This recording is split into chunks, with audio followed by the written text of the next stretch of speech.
So yes ladies and gentlemen, അടുത്ത നല്ല ഒരു ക്രൈം ഇൻവെസ്റ്റിഗേഷൻ ത്രില്ലിംഗ് സിനിമയാണ് ജിസ് ജോയ് അവതരിപ്പിക്കുന്ന തലവൻ ദി ഹെഡ് എന്ന് പറയുന്ന ബിജി മേനോൻ, ആസിഫ് അലി, ദിലീഷ് പോത്തൻ, അനുശ്രീ, മിയ ജോർജ്, പിന്നെ കോട്ടയം നസീർ. നല്ല ഉഗ്രൻ കാസ്റ്റിംഗ് വേറെയാണ്. ഐ മീൻ ലൈംലൈറ്റിൽ നിൽക്കുന്ന വലിയ വമ്പൻ താരങ്ങളൊന്നും ഇല്ലെങ്കിലും ബിജി മേനോൻ അത്യാവശ്യം നല്ലൊരു സ്റ്റാറാണ്. ആൻഡ് ബിജി മേനോൻ ആസിഫ് അലിയും തമ്മിൽ ഒരു കൂട്ടായ്മയുണ്ട്. ഒരു തരം രണ്ടുപേര് വരുമ്പോൾ ഒരു തരം ഒരു സ്പാർക്ക് ഉണ്ട്. ആ സ്പാർക്ക് ഈ സിനിമയിൽ നല്ല കൂടുതൽ കാണിക്കുന്നുണ്ട്. നൗ ആസിഫ് അലിയുടെ മുൻകാല ചിത്രങ്ങളിൽ നിന്ന് കമ്പയർ ചെയ്തിട്ട് കുറച്ചും കൂടി നല്ലൊരു ചിത്രമാണ്. ആൻഡ് എനിക്ക് തോന്നിയൊരു കാര്യം, ആസിഫ് അലി അവതരിപ്പിക്കുന്ന ക്യാരക്ടർ കാർത്തിക് എന്ന് പറയുന്ന ക്യാരക്ടറിന് ഒരു മൊറണ്ടൻ സ്വഭാവമാണ്. ലൈക്ക് ഭയങ്കര ആരഗൻ്റാണ്. സോ സിനിമയിലുടനീളം തുടക്കം മുതൽ അവസാനം വരെ കക്ഷി ഒരേ ബിഹേവിയറാണ് മെയിൻറ്റെയിൻ ചെയ്യുന്നത്. അതുകൊണ്ടാണ് ഒരു വ്യത്യാസം ഫീൽ ചെയ്യുന്നത്. പഴയ സിനിമകളിലൊക്കെ ഭയങ്കര കോമഡി ചില്ലിയൊക്കെ വാരി വിതരണ പോലെയല്ല, റൊമാൻസ് ഇല്ല ഈ സിനിമയിൽ. പക്ക ഒരു ക്രൈം ഇൻവെസ്റ്റിഗേഷൻ ത്രില്ലർ.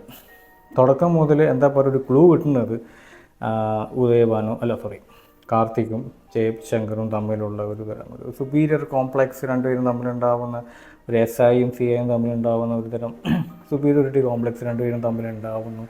അതിനെക്കുറിച്ചിട്ടൊക്കെ ആയിരിക്കും സിനിമ. ബട്ട് നോ, അതിനുശേഷം പിന്നീട് ഒരു കൊലപാതകം നടക്കുന്നു. ചെറിയൊരു കൊല.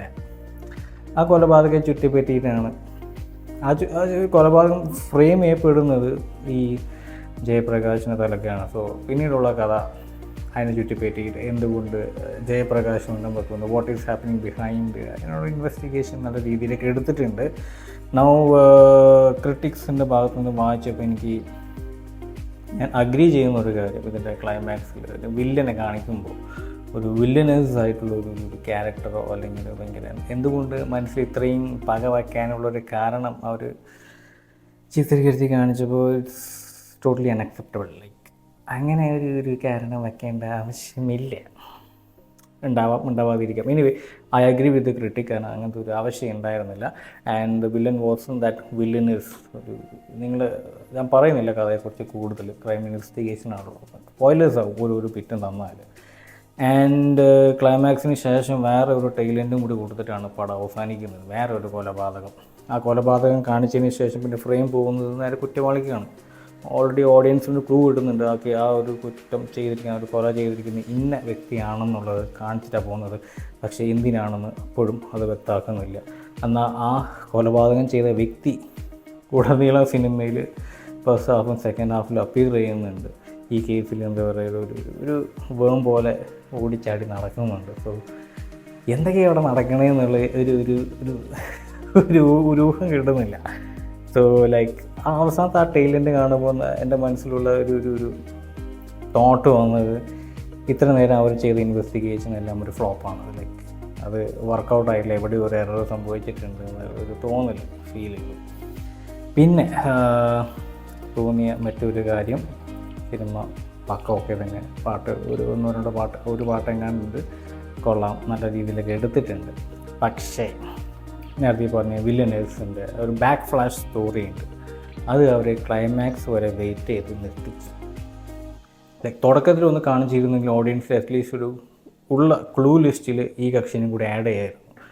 അതുപോലും ഒന്ന് കാണിക്കാതെ ഏറ്റവും ലാസ്റ്റിലാണ് ഇന്ന കാരണം കൊണ്ടാണ് വില്ലൻ ഈ കക്ഷിനെ ഇങ്ങനെ ഫ്രെയിം ചെയ്ത് അല്ലെങ്കിൽ ഈ കക്ഷിനെ കൊല്ലാൻ നോക്കുന്നത്. അതൊക്കെ പറഞ്ഞു വരുമ്പോൾ ഒരു തരം പഴയ സിനിമകളിലെ ഒരു സ്ഥിരം ശൈലി പോലെ തോന്നിപ്പോയി. അത് മാത്രമാണ് എനിക്ക് ഇഷ്ടപ്പെടാൻ ഈ സിനിമയെക്കുറിച്ചിട്ട്. ബാക്കിയെല്ലാം ഓക്കെയാണ്. കാരണം സിനിമ ഒരു കൊലപാതകം നടത്തിയതിന് ശേഷം നമുക്ക് ഓൾറെഡി ഒരു ഓഡിയൻസിൻ്റെ ഭാഗമായിട്ട് നമുക്കൊരു ഊഹമുണ്ട്, ഇന്ന കക്ഷിയായിരിക്കും അല്ലെങ്കിൽ ഇന്ന കക്ഷിയായിരിക്കും ഒരു ലിസ്റ്റ് നമ്മൾ തന്നെ മനസ്സിലുണ്ടാക്കുന്നുണ്ട്, ഇന്ന കക്ഷികളൊക്കെ ആയിരിക്കുക എന്നുള്ളത്.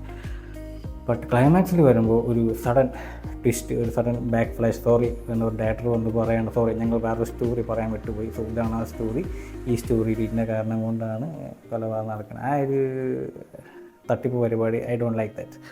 അത് മാത്രമാണ് സിനിമയിലേക്ക് ഇഷ്ടപ്പെടാനും, ബാക്കിയെല്ലാം ഓക്കെ തന്നെയാണ്. സോ പാർട്ട് 2 കുറിച്ചൊന്നും പറഞ്ഞിട്ടൊന്നുമില്ല. പാർട്ട് 2 ആവശ്യമൊന്നുമില്ല. ഐ തിങ്ക് സിനിമ വീണ്ടും കാണേണ്ടി വരും. എന്തുകൊണ്ട് അവസാനത്തെ കൊലപാതകം നടന്നു, why was he being killed എന്ന ആ ഒരു ഭാഗം ഉണ്ടല്ലോ, ഐ ഡോണ്ട് നോ.